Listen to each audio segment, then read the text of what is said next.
Hey, it's Jack, and this video is for any of you that are feeling lost, feeling at sea, feeling apathetic about your life. Maybe you're feeling resigned or hopeless or isolated or disconnected from yourself or from why there's even a purpose to being here. And I want to say, I can relate if you've had any of those experiences or are having those experiences right now. You're not alone. And I also want to suggest that some of these experiences sometimes are a necessary part of life, of how our journey unfolds. So if you're feeling any of these things, this video is for you. So hang around. I think I've got some stuff that might help you. I remember feeling really lost in the early days when I started my first company in England. And it was all about helping young people. It was a very idealistic company. But I remember working from home, living alone. There was no emails coming in. The phone wasn't ringing. And just feeling like, wow, on the one hand, I've got this big vision and idea that I want to help people. But the reality of my day-to-day is that I feel down. I feel isolated. I'm not even sure if I'm doing the right thing. Don't feel like life has given me much feedback. And maybe you can relate to this. Maybe you've got a dream or a vision or something that you're looking to bring in the world. You know, or maybe you're just in a kind of relationship or job right now that you kind of know at some level it's really not what you're meant to do, but you don't even see a way out. So I want to make a distinction that I think might be helpful for you. And the distinction is between the season that you're in or an ongoing kind of background mood. So the seasonal piece is that I've come to understand that life goes through cycles of clarity and fire and action, and cycles of release, letting go, decay, right? That they're kind of these cyclical natures, particularly to any of us who are on a path or doing something more creative in the world, that there'll be times where it's going great guns and you know who you are and you know what you're about. And there's times where it's just not that, where everything's kind of falling apart. You know, life is actually taking things from you, you know? I remember my whole life really kind of falling apart, 7, 8 years ago, where it's like I left the relationship I was in, I left the company that I built, I left the country that I grew up with, and I didn't really know what was happening, honestly. It was kind of very disorienting and very unclear that it would kind of work out. And what would make it worse sometimes is I think everyone around me feared that it probably wouldn't work out, and they kind of thought that I had this great life that I was chucking away. So I'm here to tell you that if you know at some level that there are some changes that are happening in you, and maybe it feels really uncomfortable, but that there are things that you've had your attention on, that it's actually right that life is removing your attention from those things. Could be relationships, could be career expression, could just be a whole identity that you've had in the world that now life is like, okay, that's run its course and we want something else for you. I want to encourage you to trust the process as much as you can. And sometimes that process might feel like you're jumping off a cliff. I remember reading a Ryan Mountain Dreamer, who's a Native American poet, or a poet that was raised in the Native American tradition. And she was writing about, be faithless to others and therefore faithful to yourself. If you know there's something that's kind of true for you or is unfolding for you, you may have to let some people down. You may have to back out of commitments that you've had or renegotiate them. And I just remember thinking, I really hope you're right. I really hope you're right, because everything in my system is fearful, it's contracted. I kind of feel like I'm walking off a cliff, and I'm deciding to do that walking because at some level I know that I need to, but at another level it feels completely disorienting and I'm super afraid and I don't really know how to get support. So if you're feeling lost in that kind of way because something that you've known or has been certain is actually being taken away from your life, and you probably sense it's a seasonal thing, like you're in a transition, maybe you're in the early stages of a transition, maybe life is bringing a new kind of you. I remember David Data in his book talking about life purpose. Rather than it being like I have this one life purpose, it's more like layers of an onion that just keep unfolding. So who you think you are, oh, okay, that you're that for a while, and then life has you shift and it takes that identity away. And this kind of life isn't for everyone. It's not that everyone has the same number of kind of identity transitions, but if this is you, I just want you to know that I feel for you and it's worth it. Like his life is encouraging you to relax an identity and become less invested in a particular role or identity that you've been invested in. That is the path. That is your spiritual development. And it's tough.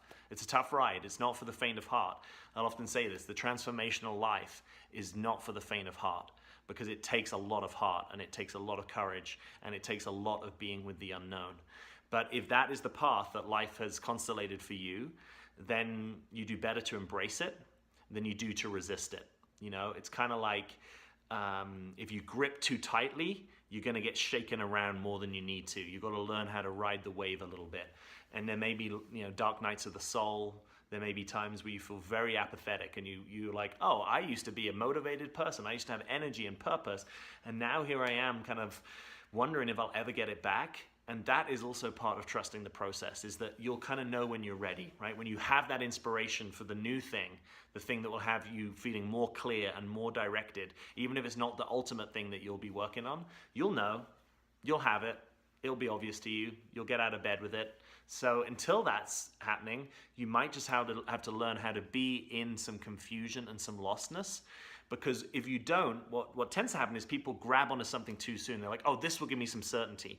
And they start in a role or they start in a business or they make a move, but it doesn't really have any ground beneath it because it's not like a true move. It's more like a fear-based or kind of mind control move. So a lot of this is actually about letting go, right? And really letting go. Letting go that you are in control of your life, that you know where your life is leading. It's trusting that there is a path unfolding for you and you have to participate. You get to have your desires, you get to have your agency. But the path that is yours in life is not only your path, right? It's not just that you decide, yep, I'm going to do this, and you start climbing the mountain. That is a way of being in the world, and a lot of people are, quote, successful with that way of being in the world, but that's not the spiritual path, right? That's not the, I'm going to be true to my authentic self and my calling, and I'm going to give over control of my life to something bigger, rather than letting my ego, my mind, my fear control my life. Right? So you might look at people and be like, well, they're so successful with that. Yeah, sure, they're so successful within a certain reality and construct, but in the success of being who you deeply are and getting to relax into your deeper essence, that's not the way to do it.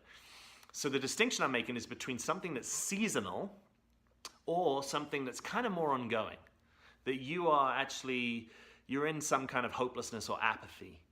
And if that's true over the longer term, it might be that you need to make some changes, right? It might be that you are disengaged from your own heart and your own knowing about what is unfolding for you in your life.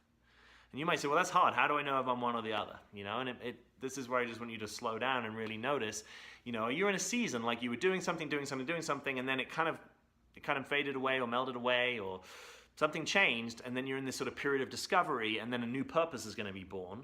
Or have you kind of been living a life where you are disengaged from your life? And one way to check if you're disengaged is, how in your body are you? How in your vitality? How in this here and now reality are you? Or are you kind of a bit lost in your mind? Are you withdrawn from the world and isolating yourself? Are you letting your deeper desires be manifest to yourself and in the world, right? Because it's different, like, I don't really have any desires because life is kind of reforming me, versus, oh, I really have desires. I know that I want to, you know, be riding, or I know that I want to, ride horses or practice MMA or build a business, whatever it is. I know that, I'm just not doing it. I'm kind of procrastinating. I'm not really engaging my body, my hands, my doing in the things that I care about, right? I'm sort of being kind of sluggish. I'm kind of letting life pass me by. I'm not owning my preferences. I'm not owning my desires. And if that's true, I want to encourage you to get angry. Get angry, Jack? Yeah, get angry. Get angry. Allow yourself, pick up your phone, go to voice memo, and speak out loud what it is that you want to take a stand for, what it is that you're here to do, what it is that you know about yourself, what do you care about, what are you going to set as a new standard, what are you not going to tolerate in your life? Because basically you need to be more engaged. You're not just in a season of change and transition, you're actually in a life pattern of disengagement. And that's kind of different, right? It's that you're not actually participating fully, engaging fully in what you care about. It's like, if I look at your calendar and your priorities, they don't really match what your heart cares about. They're not your true priorities. You're getting distracted in life.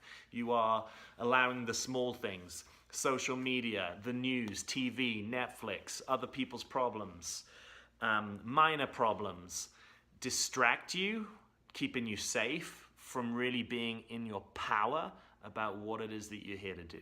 And that has a different flavor, right? And if you want, get some feedback. Ask some people in your life. Just be blunt with me. Have you known me as an engaged person? Do you think I'm in action on what I really care about? Do you think I'm really living into my purpose? Am I expressing who I am? And that's different than, oh, I'm mostly an engaged person and I've hit a wall because, yeah, life is unwinding you. Life is pushing you into a new identity, a new transition. And that will often feel like fog for a while.